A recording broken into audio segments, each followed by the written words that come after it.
Welcome everyone, তোমাদের সকলকে শুভ্র খান YouTube চ্যানেলে স্বাগত। দেখো, তোমরা জানো আমরা আরআরবি এনটিপিসির পিওয়াইকিউ আলোচনা করছিলাম, ঠিক আছে। অলরেডি তোমার 43টা ক্লাস হয়েছে, আজকে 44 নাম্বার ক্লাস। আজকে আমরা দেখো 13/6/2022-এর সিবিটি 2, ঠিক আছে। সিবিটি 2 এর 3 নাম্বার শিফটের যে প্রশ্নপত্র ছিল সেটা আলোচনা করব। দেখো, আজকের ক্লাসটা শুরু করার আগে তোমাদেরকে একটা নোটিফিকেশন দিয়ে দিই। রেলের পরীক্ষা এনটিপিসি এবং গ্রুপ ডি এই দুটোর ফর্ম ফিল আপ হয়েছে, ঠিক আছে। তো এই দুটো পরীক্ষাকে টার্গেট করে একটা নতুন ব্যাচ লঞ্চ করা হয়েছে, যেখানে এই দুটো পরীক্ষাকে টার্গেট করেই পড়ানো হবে, ঠিক আছে। প্রত্যেকটা সাবজেক্টের এখানে এক্সপার্ট টিচার থাকবে তোমাদের জন্য, এবং প্রত্যেক দিন তোমাদেরকে লাইভ ক্লাস করানো হবে। টোটাল প্রত্যেক সপ্তাহে 18টা ক্লাস হবে এবং প্রত্যেকটা ক্লাস লাইভ হবে, ঠিক আছে। তার সাথে তোমরা পিডিএফ পাবে, বিভিন্ন ইবুক পাবে, বিভিন্ন স্টাডি ম্যাটেরিয়াল যেগুলো পরীক্ষার জন্য গুরুত্বপূর্ণ সেগুলো সব পাবে। 6 মাসের কোর্স, 6 মাসের মধ্যে তোমাদেরকে সিলেবাস কমপ্লিট করে দেওয়া হবে, ঠিক আছে। উইথিন 6 মান্থ তোমাদের সিলেবাস কমপ্লিট হয়ে যাবে, কোনো চাপ নেই সেদিক থেকে। এবং তোমরা তার সাথে পাবে 15টা ফুল মক টেস্ট। পরীক্ষা যেরকম হয় ঠিক একই রকমভাবে 15টা ফুল মক টেস্ট এবং ডাউট ক্লিয়ারিং ক্লাস আলাদা করে তোমরা পাবে। এরপর হচ্ছে তোমাদের ব্যাচের ফিজ কত থাকবে। দেখো, এই দুটো পরীক্ষাকে টার্গেট করে পড়ানো হবে। ব্যাচের ফিজ হচ্ছে 1500 টাকা, এটা ওয়ান টাইম পেমেন্ট, ঠিক আছে। ওয়ান টাইম, বারবার পেমেন্ট করতে কিন্তু তোমাদেরকে হচ্ছে না, একবার পেমেন্ট করবে, এই দুটো পরীক্ষার জন্য তোমরা প্রস্তুতি নিতে পারবে। এমনিতেই তোমরা যদি দেখো এনটিপিসির জন্য যদি আলাদা নিতে চাও সেখানেও 1500 টাকা লাগে, আবার গ্রুপ ডিতেও দেখবে সেখানেও 1500 টাকার মতো আলাদা করে লাগছে। সেই জায়গায় তোমরা এই 1500 টাকাতেই দুটো পরীক্ষার প্রিপারেশন করতে পারছো, এটা তোমাদের জন্য একটা খুব ভালো সুযোগ।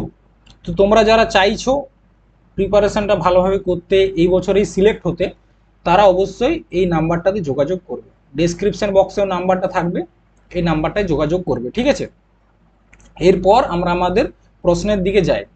ডক্টর বি সরি জাতীয় ঐক্য দিবস কার জন্মবার্ষিকীতে পালন করা হয়? জাতীয় ঐক্য দিবস ডক্টর বি আর আম্বেদকর, ইন্দিরা গান্ধী, সর্দার বল্লভভাই প্যাটেল নাকি মাদার টেরিজা? কার জন্মবার্ষিকীতে জাতীয় ঐক্য দিবস পালন করা হয়?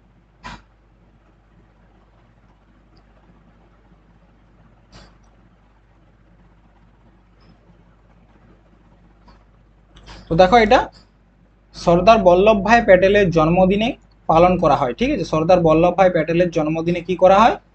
জাতীয় ঐক্য দিবস বা ন্যাশনাল ইউনিটি ডে হিসেবে পালন করা হয়। কবে? সর্দার বল্লভভাই প্যাটেলের জন্ম তারিখটা হচ্ছে তোমার 31শে অক্টোবর 1875। তো এই 31শে অক্টোবর জাতীয় ঐক্য দিবস হিসাবে পালন করা হয়। এই সর্দার বল্লভভাই প্যাটেলের নামেই রয়েছে কি? Statue of unity. কোথায় রয়েছে? গুজরাটে রয়েছে স্ট্যাচু অফ ইউনিটি। এবং বিশ্বের সব থেকে লম্বা স্ট্যাচু সেটা হচ্ছে স্ট্যাচু অফ ইউনিটি, 182 মিটার বা 597 ফুট, ঠিক আছে। এটা হচ্ছে স্ট্যাচু অফ ইউনিটি, বোঝা গেছে। এই যে স্ট্যাচু অফ ইউনিটি রয়েছে, এটার আর্কিটেক্টকে, এটা গুরুত্বপূর্ণ। আর্কিটেক্ট মানে যিনি এটার বানিয়েছেন আর কি, নকশাটা যিনি বানিয়েছেন তার নাম হচ্ছে রাম ভি সুতার। রাম ভি সুতার। এবং তাকে রিসেন্টলি মহারাষ্ট্র ভূষণ পুরস্কার দেওয়া হয়েছে।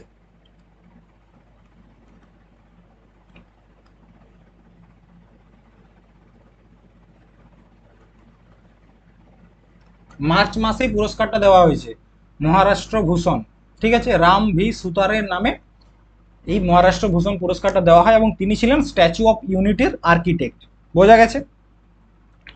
এরপর দেখো ডক্টর বি আর আম্বেদকর, তার জন্মদিন কবে? 14ই এপ্রিল। 14th এপ্রিল হচ্ছে তার জন্মদিন, এবং এই দিনটা কি হিসাবে পালন করা হয়? আম্বেদকর জয়ন্তী।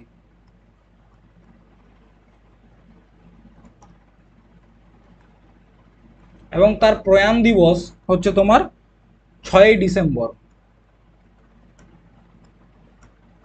এবং এই দিনটা কি হিসাবে পালন করা হয় জানো? এটা হচ্ছে মহাপরিনির্বাণ দিবস হিসাবে পালন হয়। পরিনির্বাণ দিবস হিসাবে পালন করা হয় ডক্টর বি আর আম্বেদকরের মৃত্যু দিনটা। ঠিক আছে। আচ্ছা, মাদার টেরিজার জন্মদিন হচ্ছে তোমার 26শে আগস্ট, এবং এই দিনটা পালন করা হয় তোমার ওমেন্স ইকুয়ালিটি ডে।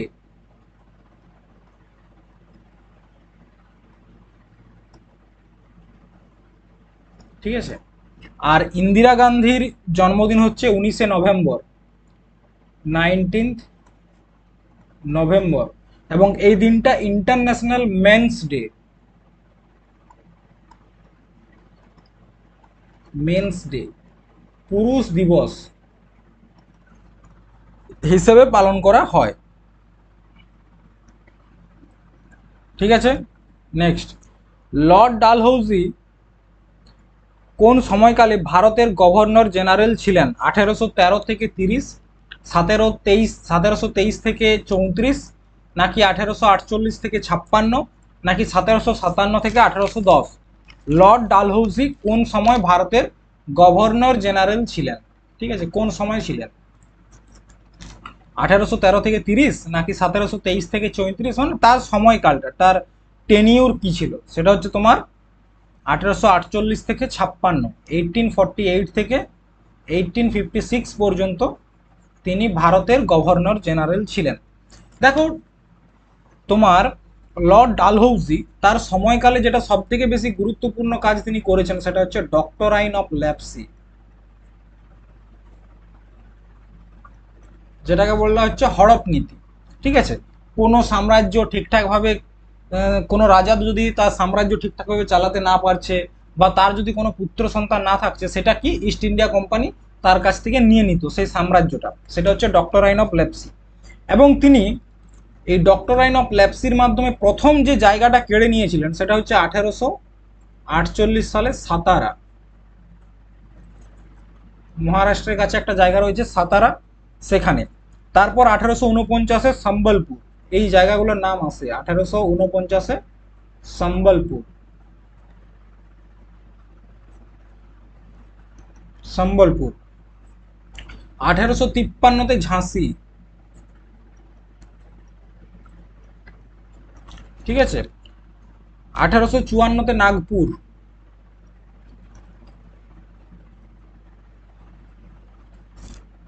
নাগপুর। 1856-তে 1856-এ নিয়েছিল তোমার অবধের নবাবের কাছ থেকে, অবধ কেড়ে নিয়েছিল। ঠিক আছে, অবধ। এই সময় অবধের নবাব কে ছিল, এটা পরীক্ষায় আসে। নবাব কে ছিল? ওয়াজিদ আলী শাহ।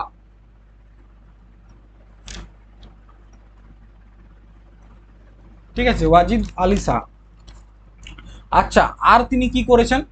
তার সময় এসেছিল আমাদের দেশে রেল ব্যবস্থা। ঠিক আছে। তার সময়কালে 1853 সালে ভারতের যে প্রথম রেলওয়ে ট্র্যাক, ফার্স্ট ট্রেন চলেছিল কোথায়? বোম্বে টু থানে, 34 কিলোমিটার। ঠিক আছে। আর তারপর সেকেন্ড যে জায়গাটায় হয়েছিল সেটা হচ্ছে কলকাতা, 1853-তে দ্বিতীয় হচ্ছে কলকাতা টু আগ্রা, কলকাতা টু আগ্রা। দেখো, অনেকেই বলে যে এখনকার দিনের পলিটিশিয়ানদের থেকে ব্রিটিশ সরকার ভালো ছিল, কারণ তারা আমাদেরকে বিভিন্ন জিনিস দিয়ে গেছে, যেমন রেল দিয়ে গেছে, তাছাড়া প্রিন্টিং মেশিন দিয়ে গেছে। কিন্তু একটা জিনিস বোঝো, তারা যে রেলের ব্যবস্থাটা করেছিল এটা কি আমাদের জন্য? আমাদের জন্য করেছিল কি? না। তারা তাদের যে মালপত্র আমাদের দেশ থেকে যেগুলো চুরি করছিল, সেগুলো তাদের দেশে যাতে পাঠাতে সুবিধা হয়, বা এক জায়গা থেকে অন্য জায়গা নিয়ে যেতে যাতে সুবিধা হয়, সেই জন্যই কিন্তু এটা করেছিল, নইলে ওরা করতো না। ঠিক আছে। আচ্ছা, আরেকটা জিনিস হয়েছিল তার সময়কালে, উডস ডিসপ্যাচ, 1854 সালে, 1854-এ। এটা কি ছিল? একটা শিক্ষার এডুকেশন রিফর্ম ছিল। মানুষের মধ্যে যে ইংরেজি শিক্ষা, সেটা এসেছিল তোমার উডসের ডিসপ্যাচ থেকে। ঠিক আছে। এরপর দেখো, আমরা এখানে গভর্নর নিয়ে যেহেতু কথা বললাম, আমাদেরকে আরো কয়েকটা কি পয়েন্ট মনে রাখতে হবে। যেমন ভারতের, আচ্ছা, প্রথমে আমরা বেঙ্গল থেকে শুরু করি। ঠিক আছে। আচ্ছা, বেঙ্গলের ফার্স্ট গভর্নর কে ছিল? প্রশ্ন আছে। বেঙ্গলের প্রথম গভর্নর ছিল রবার্ট ক্লাইভ। ঠিক আছে, তারপর হচ্ছে বেঙ্গলের লাস্ট গভর্নর কে ছিল?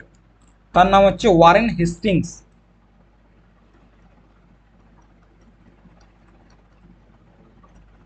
আচ্ছা, 3 নম্বরে দেখো, বেঙ্গলের প্রথম গভর্নর জেনারেল কে ছিল? সেটা হচ্ছে ওয়ারেন হেস্টিংস।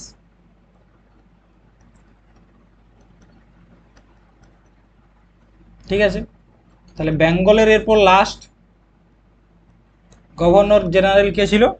বেঙ্গলের লাস্ট গভর্নর জেনারেল ছিল উইলিয়াম বেন্টিং।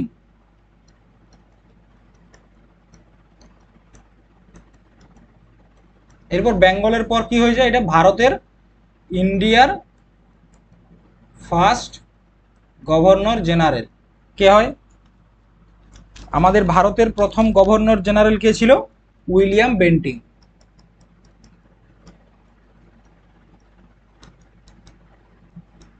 আচ্ছা, আমাদের ইন্ডিয়ার লাস্ট গভর্নর জেনারেল কে ছিল? সেটা হচ্ছে ক্যানিং। ঠিক আছে, আচ্ছা, তারপর হচ্ছে ইন্ডিয়ার ভাইস রয় হয়ে গেছিল। ঠিক আছে, ইন্ডিয়ার ফার্স্ট ভাইস রয়, ভাইস রয় কে ছিল? লর্ড ক্যানিং। আর ইন্ডিয়ার লাস্ট ভাইস রয় কে ছিল? তার নাম হচ্ছে মাউন্ট ব্যাটেন। এই হচ্ছে তোমার আমাদের যে গভর্নর, গভর্নর জেনারেল, ভাইস রয়, তার লিস্ট।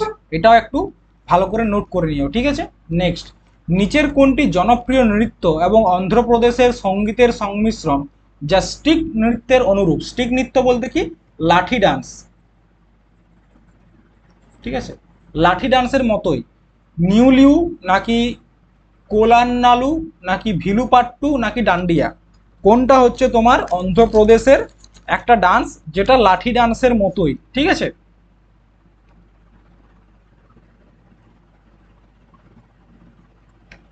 দেখো কোনটা এই নিচের এখানে যে অপশন রয়েছে তার মধ্যে কোন ডান্সটা প্রথমত অন্ধ্রপ্রদেশের এবং কোন ডান্সটা তোমার লাঠি ডান্সের মতোই? সেটা হচ্ছে কি? সেটা হচ্ছে কোলান্নালু। কোলান্নালু। ঠিক আছে, কোলান্নালু। দেখো, এই ডান্সটার আর একটা নাম আছে, তখনই তোমরা বুঝতে পারবে যে এটা অন্ধ্রপ্রদেশের ডান্স। সেটা হচ্ছে কোলাট্টম। কোলাট্টম। ঠিক আছে, এটা হচ্ছে কি লাঠি ডান্সের মতোই এবং এটা অন্ধ্রপ্রদেশের একটা ডান্স। অন্ধ্রপ্রদেশের আরো অনেকগুলো ডান্স রয়েছে যেগুলো খুব বিখ্যাত, যেমন একটা হচ্ছে বীরনাট্যম,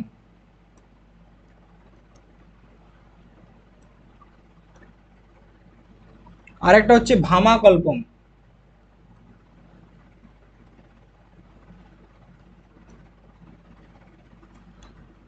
ধামিসা, তারপর রয়েছে ভেদি, আর কি রয়েছে? ভেদি ছাড়া রয়েছে তোমার মাধুরী। এগুলো হচ্ছে তোমার অন্ধ্রপ্রদেশের কয়েকটা বিখ্যাত ডান্স। তারপর হচ্ছে নিউ লিউ, এটা কোথাকার ডান্স? এটা হচ্ছে তোমার নাগাল্যান্ডের ডান্স। নাগাল্যান্ডের ডান্স। ভিলু পাট্টু, এটা কোথাকার ডান্স? এটা হচ্ছে তোমার তামিলনাড়ু এবং কেরালা। তামিলনাড়ু অ্যান্ড কেরালা। ঠিক আছে, আর ডান্ডিয়া হচ্ছে তোমার গুজরাটের ডান্স। এরপর দেখো এই যে ভিল পাট্টু, এটার আরো একটা নাম রয়েছে, সেটা হচ্ছে ধনুক ডান্স। ঠিক আছে, ধনুক ডান্স। এরপর এটা বললো কি লাঠি ডান্সের মতো, লাঠি ডান্স। লাঠি ডান্সটা হচ্ছে একটা যুদ্ধের নাচ। ঠিক আছে, লাঠি ডান্সটা মেনলি দুটো জায়গায় হয়, একটা হচ্ছে পশ্চিমবঙ্গ আর একটা হচ্ছে পাঞ্জাব। এই দুটো জায়গায় কি হয়? লাঠি ডান্স হয়। বোঝা গেছে? এখান থেকে আর কোনো প্রশ্ন এলে ডাউট থাকবে না আশা করি। চলো নেক্সট দেখো, মীরাবাই যিনি সবচেয়ে বিখ্যাত নারী কবি এবং ভগবান শ্রীকৃষ্ণের ভক্ত ছিলেন, তিনি ছিলেন বর্তমান সময়ের একজন ড্যাশ রাজপুত কন্যা। মানে কোথাকার তিনি রাজপুত রাজকন্যা ছিলেন? অন্ধ্রপ্রদেশের, উড়িষ্যার, গুজরাট নাকি রাজস্থান? মীরাবাই ভগবান শ্রীকৃষ্ণের ভক্ত, ঠিক আছে, সব বিখ্যাত ভক্তের মধ্যে একজন।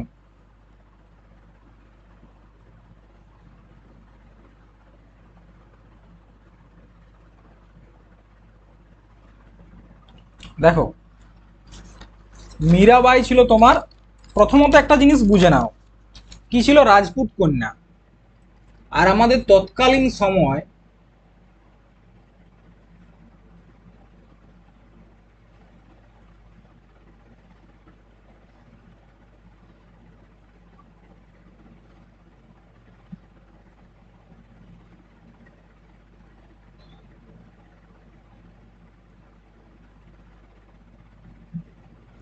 তৎকালীন সময়ে রাজপুতরা কোথায় থাকতো? রাজপুতরা থাকতো এই জায়গাটায়। এই জায়গাটা বর্তমান দিনে কি নামে পরিচিত? রাজস্থান। তাহলে মীরাবাই কোথাকার ছিল? রাজস্থানের ছিল। ঠিক আছে, মীরাবাই ছিল রাজস্থানের। মীরাবাইয়ের বিয়ে হয়েছিল একজন রাজপুতের সাথে, তার নাম হচ্ছে ভোজরাজ। কি নাম? ভোজরাজ। কিন্তু তিনি বিয়ে করার পরেও সংসার ঠিকঠাকভাবে করতে পারেননি, কারণ তিনি শ্রীকৃষ্ণকে মনে মনে নিজের স্বামী ভাবতেন এবং শ্রীকৃষ্ণের ভক্তিতে এমনই মানে লীন হয়ে গিয়েছিলেন যে তিনি সংসার ঠিকঠাকভাবে করতে পারেননি। ঠিক আছে, তিনি অনেক ভজন গেয়েছেন, তার মধ্যে দুটা বিখ্যাত ভজন হচ্ছে কি, একটা হচ্ছে মেরে তো গিরিধারী গোপাল, একটা ভজন হচ্ছে তোমার যেটা বিখ্যাত, মেরে তো গিরিধারী গোপাল। আর একটা হচ্ছে তোমার পায়োজি मैंने राम रतन धन पायो, पायोजी मैंने রাম রতন ধন পায়ো। এটা হচ্ছে কি মীরাবাইয়ের কয়েকটা বিখ্যাত ভজনের মধ্যে দুটো। দেখো, মীরাবাইয়ের একটা খুব সুন্দর স্টোরি আছে। ঠিক আছে, মীরাবাই তোমার একজন রাজপুত কন্যা, তার বিয়ে হলো কার সাথে? ভোজরাজ। ঠিক আছে, তিনি বিয়ে করার পর ভোজরাজের সংসারে গেলেন, সেখানে গিয়ে পরে কি তিনি সংসার ঠিকঠাকভাবে করছিলেন না এবং শ্রীকৃষ্ণের ভক্ততেই মানে তার ভক্তিতেই সবসময় লীন হয়ে থাকতেন। ঠিক আছে, তো তার শ্বশুর বাড়ির লোক মানে ভোজরাজের পরিবারের লোক, শ্বশুর বাড়ির লোক কি করলো, যে ঠিক করলো মীরাবাইকে বিষ খেয়ে মানে বিষ দিয়ে হত্যা করবে। কি করলো? বিষ দিয়ে হত্যা করার পরিকল্পনা করলো। তো খাবারের সাথে বিষ দিয়েছে।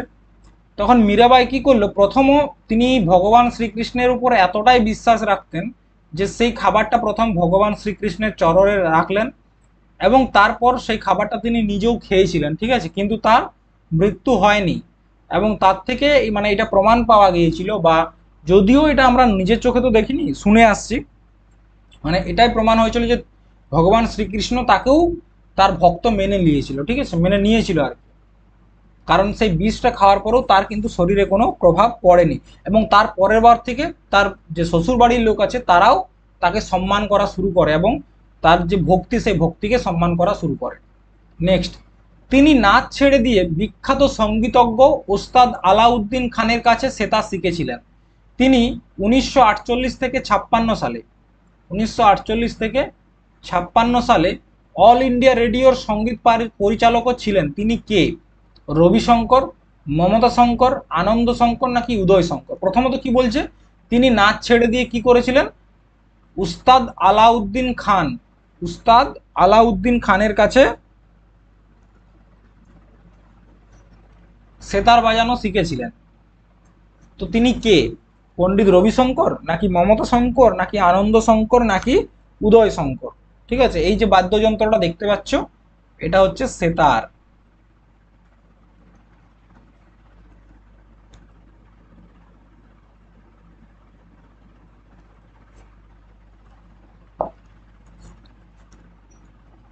তো এটা হচ্ছে কে? পণ্ডিত রবিশঙ্কর। ঠিক আছে, পণ্ডিত রবিশঙ্কর কিসের সাথে যুক্ত? তিনি সেতারের সাথে যুক্ত, সেতার বাদক ছিলেন, খুব বিখ্যাত। এবং তিনি 1999 সালে 1999 সালে কি পেয়েছিলেন? ভারত রত্ন। আচ্ছা, দেখো গোটা বিশ্বব্যাপী সঙ্গীতের জগতে সব থেকে বড় পুরস্কার হচ্ছে গ্র্যামি পুরস্কার। ঠিক আছে, গ্র্যামি অ্যাওয়ার্ড। এবং প্রথম ভারতীয়, ফার্স্ট ইন্ডিয়ান যিনি গ্র্যামি পুরস্কার পেয়েছিলেন সেটা হচ্ছে পণ্ডিত রবিশঙ্কর। এবং তিনি কতবার পেয়েছিলেন জানো? 5 বার। 5 বার গ্র্যামি পুরস্কার পেয়েছিলেন। ঠিক আছে। আচ্ছা, মমতা শঙ্কর, মমতা শঙ্করকে একজন অ্যাক্ট্রেস। ঠিক আছে। আর উদয় শঙ্কর, উদয় শঙ্কর হচ্ছে তোমার আধুনিক নৃত্যের জনক।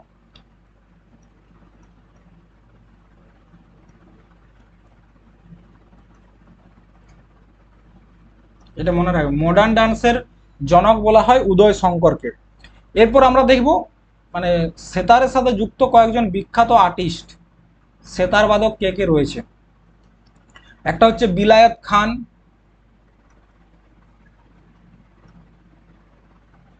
আর কে রয়েছে? উস্তাদ শহীদ পারভেজ, উস্তাদ পারভেজ, উমাশঙ্কর মিশ্রা,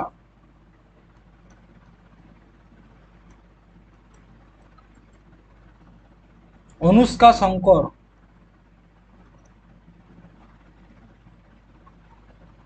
নিশাত খান।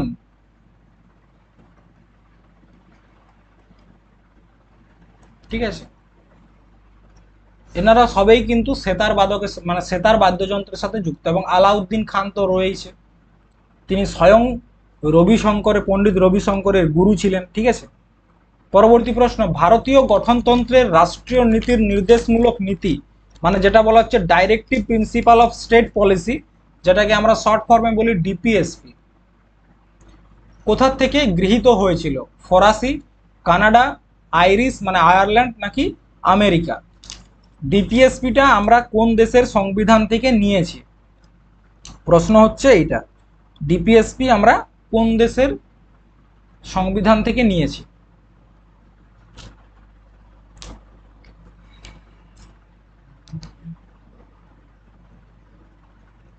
দেখো, ডিপিএসপি আমরা নিয়েছি আইরিশ কনস্টিটিউশন বা আয়ারল্যান্ডের সংবিধান থেকে। কোথাকার? আয়ারল্যান্ডের সংবিধান থেকে। তাহলে এখান থেকে কি নিয়েছি? ডিপিএসপির কনসেপ্ট নিয়েছি। আর কি কি নিয়েছি জানো? আয়ারল্যান্ড থেকে আর নিয়েছি আমরা তোমার প্রেসিডেন্টের যে ইলেকশন করার প্রসেস বা ভোটের যে process, method of president election. আরেকটা হচ্ছে কি, আমাদের যে রাজ্যসভায় মেম্বার নমিনেশনের একটা প্রসেস রয়েছে সেটাও।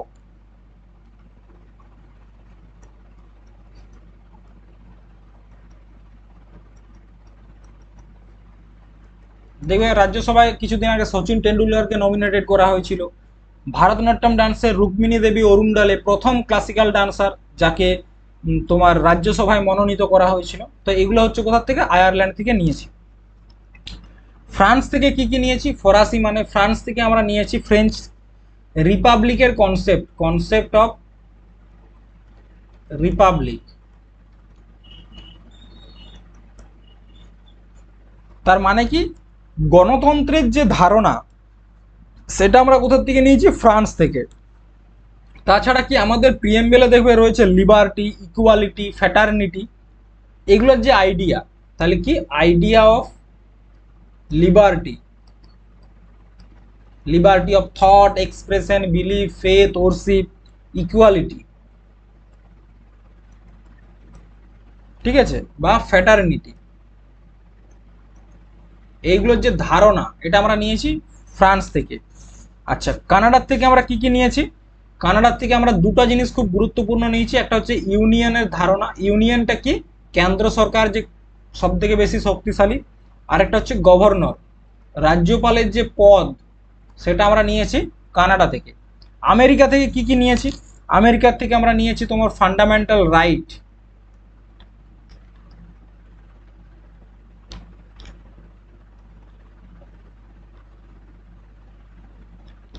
Fundamental right.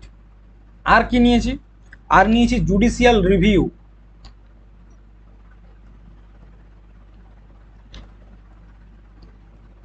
জুডিশিয়াল রিভিউ বলতে কি, কোনো একটা আইন যদি আমাদের মৌলিক অধিকারকে খনন করে বা উল্লঙ্ঘন করে সেটা নিয়ে আমরা কোর্টে যেতে পারি, ঠিক আছে, জুডিশিয়াল রিভিউ। আচ্ছা, ভাইস প্রেসিডেন্টের যে পদ, ভাইস প্রেসিডেন্টের যে পদ সেটা আমরা কোথা থেকে নিয়েছি, সেটাও নিয়েছি আমেরিকার থেকে। তাছাড়া প্রেসিডেন্টকে হাঁটানোর যে প্রসেস ইমপিচমেন্ট, সেটাও আমরা নিয়েছি আমেরিকার থেকে, ঠিক আছে। এরপর আমরা ডিপিএসপি নিয়ে কয়েকটা জিনিস দেখব, যেহেতু এখানে প্রশ্নের মূল উৎস হচ্ছে ডিপিএসপি। ডিপিএসপি দেখবো, দেখো directive principle of state policy, directive principle of state policy, ঠিক আছে, ডিপিএসপি। আমাদের কোন ভাগে আলোচনা করা হয়েছে, আমাদের সংবিধানের ভাগ নাম্বার 4, আর্টিকেল নাম্বার কত, আর্টিকেল নাম্বার 36 থেকে 51 এখানে আলোচনা করা হয়েছে। কোথা থেকে নিয়েছি, আয়ারল্যান্ড থেকে নিয়েছি। এরপর এখানের কয়েকটা গুরুত্বপূর্ণ আর্টিকেল রয়েছে যেগুলো আমাদের একটু নোট ডাউন করে নেওয়া উচিত। যেমন প্রথম যে আর্টিকেলটা খুব গুরুত্বপূর্ণ সেটা হচ্ছে তোমার আর্টিকেল নাম্বার 39A। এখানে কি বলা হয়েছে, ফ্রি লিগ্যাল এড, বিনামূল্যে আইনি সহায়তা। তারপর হচ্ছে আর্টিকেল নাম্বার 40, এখানে হচ্ছে তোমার গ্রাম পঞ্চায়েত সংগঠনের কথা লেখা রয়েছে। 3 নাম্বার হচ্ছে তোমার আর্টিকেল 43B, যেখানে কোঅপারেটিভ কমিটির কথা উল্লেখ রয়েছে।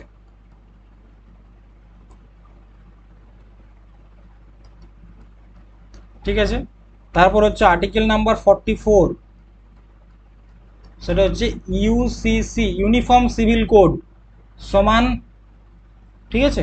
আর একটা হচ্ছে আর্টিকেল নাম্বার 51, যেখানে বলা হয়েছে আমরা আমাদের ফরেন পলিসি নিজেদের মতো করে বানাতে পারি এবং আন্তঃরাষ্ট্রীয় শান্তি, ইন্টারন্যাশনাল পিস, তার কথা উল্লেখ করা হয়েছে আর্টিকেল নাম্বার 51।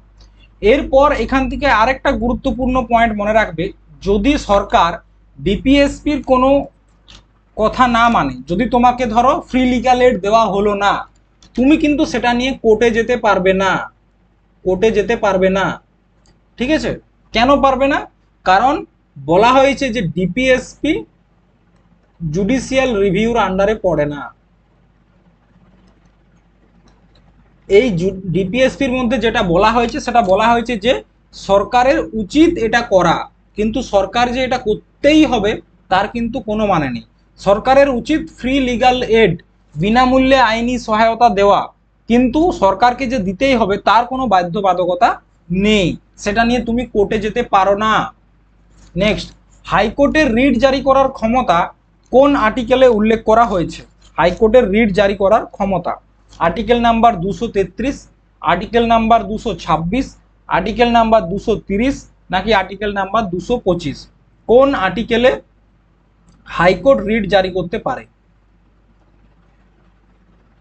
দেখো আর্টিকেল নাম্বার 32 ব্যবহার করে সুপ্রিম কোর্ট রিট জারি করে। কে করে, সুপ্রিম কোর্ট। আর্টিকেল নাম্বার 32 ব্যবহার করে, যেটা হচ্ছে কনস্টিটিউশনাল রেমিডিজ, এবং এটা একটা আমাদের ফান্ডামেন্টাল রাইট, ঠিক আছে।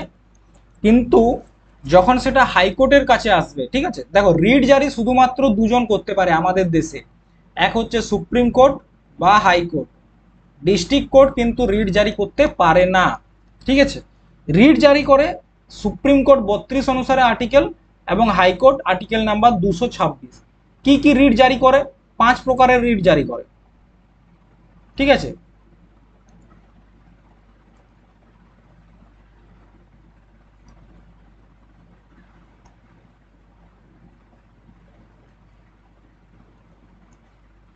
5 প্রকারের রিট জারি করে। একটা রিটের নাম কি? হবিয়াস কর্পাস।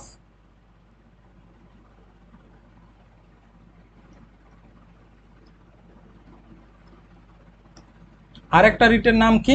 ম্যান্ডামাস।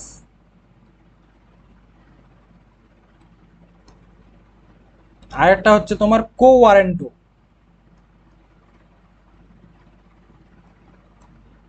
একটা হচ্ছে প্রহিবিশন। আরেকটা হচ্ছে সেরিওরারি।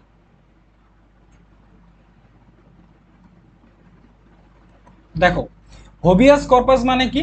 যখন কোনো ব্যক্তিকে ডিটেইন করা হয় বা অ্যারেস্ট করা হয়, তাকে 24 ঘন্টার মধ্যে সশরীরে কোর্টে মানে সশরীরে কোর্টে নিয়ে আসতে হবে। এটা হচ্ছে হবিয়াস কর্পাস। ম্যান্ডামাস, ম্যান্ডামাস মানে হচ্ছে উই কমান্ড, আমরা আদেশ দিচ্ছি। ধরো কোনো সরকারি কর্মচারী তার কাজটা যদি ঠিকঠাকভাবে না করে, ধরো একজন টিচারের কাজ হচ্ছে সময় মতো সিলেবাস কমপ্লিট করা, কিন্তু একজন টিচার তা করছে না, যদি সে সরকারি টিচার হয়, তখন তুমি সুপ্রিম কোর্ট বা হাইকোর্টে গিয়ে বললে যে স্যার আমাদের এরকম এরকম ব্যাপার, এই স্যারটা আমাদের সিলেবাস টাইমলি কমপ্লিট করছে না, তখন হাইকোর্ট বা সুপ্রিম কোর্ট অর্ডার দেবে, রিট জারি করবে যে উই কমান্ড, আমরা আদেশ দিচ্ছি তুমি এটা করো। কো ওয়ারেন্টো, কো ওয়ারেন্টো মানে হচ্ছে তোমার কি অধিকার।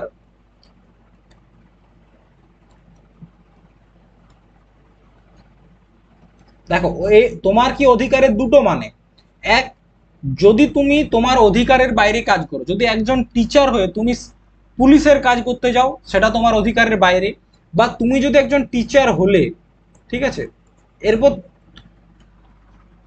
কোর্ট তোমাকে জিজ্ঞেস করতে পারে যে তুমি যে টিচার, তোমার কি যোগ্যতা, তোমার কি কোয়ালিফিকেশন আছে, তোমার কি অধিকার, তুমি যে টিচার হয়েছো।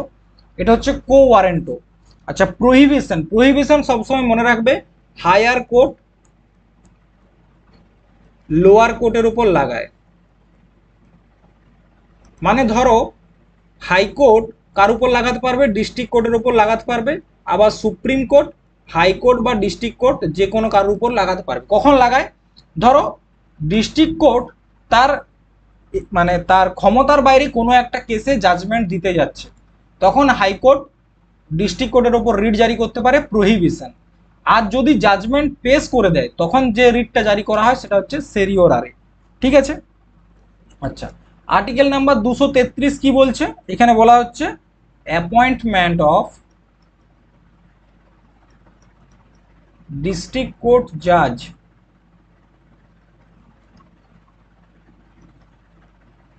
ডিস্ট্রিক্ট কোর্ট জাজদের নিয়োগ করে কে? গভর্নর। আর্টিকেল নাম্বার 230 কি বলছে? যে হাইকোর্ট তার নিজের এখতিয়ার বাড়াতে পারে। ঠিক আছে, নেক্সট, ভারতীয় সংবিধানের কোন অনুচ্ছেদে রাষ্ট্রপতির শপথ ঘোষণা সম্পর্কে আলোচনা করা হয়েছে?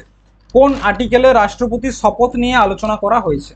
Article number 65, article number 60, article number 55 নাকি আর্টিকেল নাম্বার 70? কোন আর্টিকেলে রাষ্ট্রপতির শপথ নিয়ে আলোচনা করা হয়েছে?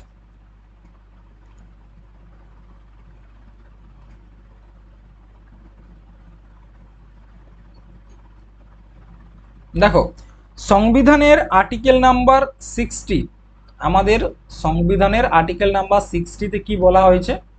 প্রেসিডেন্টের যে শপথ গ্রহণ, সেই শপথ গ্রহণ নিয়ে আলোচনা করা হয়েছে। কে শপথ গ্রহণ করায়? সেটা হচ্ছে চিফ জাস্টিস অফ ইন্ডিয়া। কে করায়?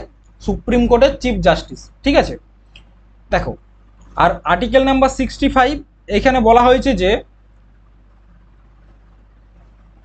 যদি প্রেসিডেন্ট অনুপস্থিত থাকে, যদি রাষ্ট্রপতি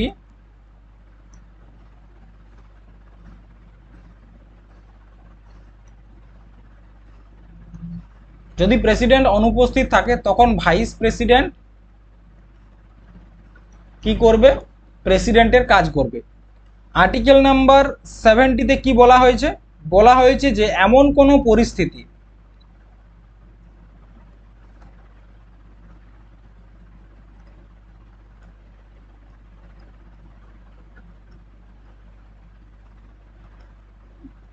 যার চর্চা সংবিধানে নেই।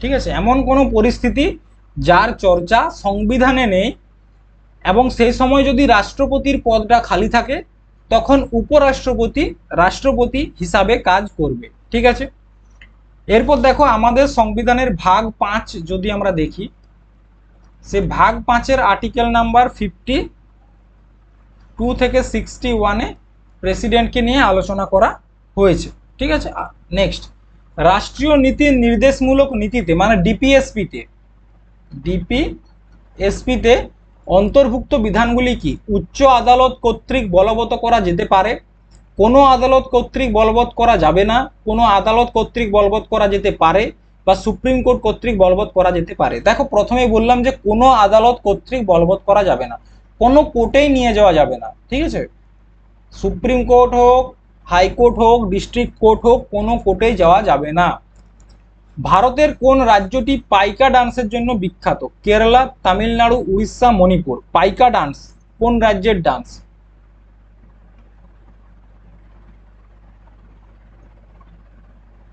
পাইকা হচ্ছে তোমার উড়িষ্যার ডান্স। ঠিক আছে, উড়িষ্যার ডান্স হচ্ছে পাইকা, বোঝা গেছে?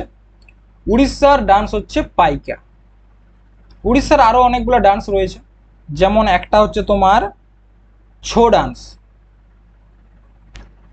ছৌ ডান্স তো 3টে জায়গায় হয়, ঝাড়খণ্ড, উড়িষ্যা এবং পুরুলিয়া, আমাদের ওয়েস্ট বেঙ্গলের পুরুলিয়া। তাছাড়া রয়েছে দলখাই, তাছাড়া রয়েছে তোমার গতিপুয়া, আরো রয়েছে যেমন চৈতি, তারপর হচ্ছে ছাঙ্গু, মেধা। এগুলো হচ্ছে সব কি এখানকার ফোক ডান্স বা লোকনৃত্য। ঠিক আছে, কেরালায় কি কি রয়েছে? থেইয়াম, তারপর হচ্ছে কোডিয়াট্টম,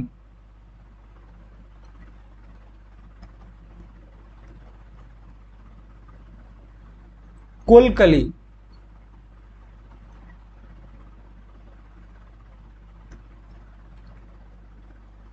পদায়নী।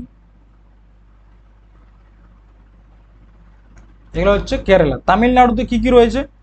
করগা আট্টম,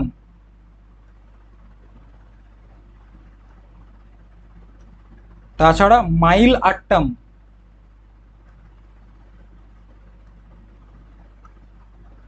কুম্মি, কুম্মি ডান্স, পোয়ক্কাল ডান্স। ঠিক আছে, মণিপুরে কি রয়েছে? জাগোই, থাংটা, পুংচেলাম, মাইবি, লাই হারোবা। এগুলো হচ্ছে সব মণিপুরের ডান্স। নেক্সট, 2011 সালের আদমশুমারি অনুসারে ভারতের সর্বাধিক জনসংখ্যা কোন খাতে নিযুক্ত? সেকেন্ডারি, টার্সিয়ারি, কোয়াটারনারি নাকি primary? Secondary, tertiary, quaternary, primary, কোন খাতে? দেখো 2011 সেন্সাস অনুযায়ী টোটাল জনসংখ্যা 60% মানুষ কাজের সাথে যুক্ত, এবং বেশিরভাগ মানুষ এই 60%-এর মধ্যে বেশিরভাগ মানুষ প্রাইমারি সেক্টরের সাথে যুক্ত। নেক্সট, বর্নিও জাভা সুমাত্রা কোন দ্বীপপুঞ্জের দ্বীপ? ইন্দোনেশিয়া, মালদ্বীপ, মরিশাস নাকি সিসেলস? এগুলো সব হচ্ছে ইন্দোনেশিয়ার দ্বীপ। ঠিক আছে, দেখো প্রথমে আবার একবার বলেছিলাম, এখন আবার একবার বলছি, তোমরা যারা এনটিপিসি এবং গ্রুপ ডির প্রিপারেশন করছো, এনটিপিসি এবং গ্রুপ ডি, তাদের জন্য একটা সুবর্ণ সুযোগ, মাত্র 1500 টাকাতে এই দুটো পরীক্ষার প্রিপারেশন একসাথে করতে পারবে। 6 মাসের কোর্স, 6 মাসের মধ্যে তোমাদেরকে কমপ্লিট সিলেবাস শেষ করে দেওয়া হবে। ঠিক আছে, প্রত্যেকটা ক্লাস লাইভ হবে এবং প্রত্যেকটা ক্লাস আবার রেকর্ডেড ফর্মেও পেয়ে যাবে। প্রতি সপ্তাহে 18টা করে ক্লাস হবে, পিডিএফ, ইবুক, বিভিন্ন স্টাডি ম্যাটেরিয়াল তোমরা পাবে, 15টা ফুল মক টেস্ট পাচ্ছ একদম পরীক্ষার মতো করে। তাছাড়া ডাউট ক্লিয়ারিং ক্লাস তো থাকবেই। তোমরা যারা ইচ্ছুক তারা অবশ্যই এই নাম্বারটায় যোগাযোগ করো, বা ডেসক্রিপশন বক্সে দেওয়া থাকবে, সেখান থেকেও যোগাযোগ করতে পারো। আজ এই পর্যন্তই, ধন্যবাদ।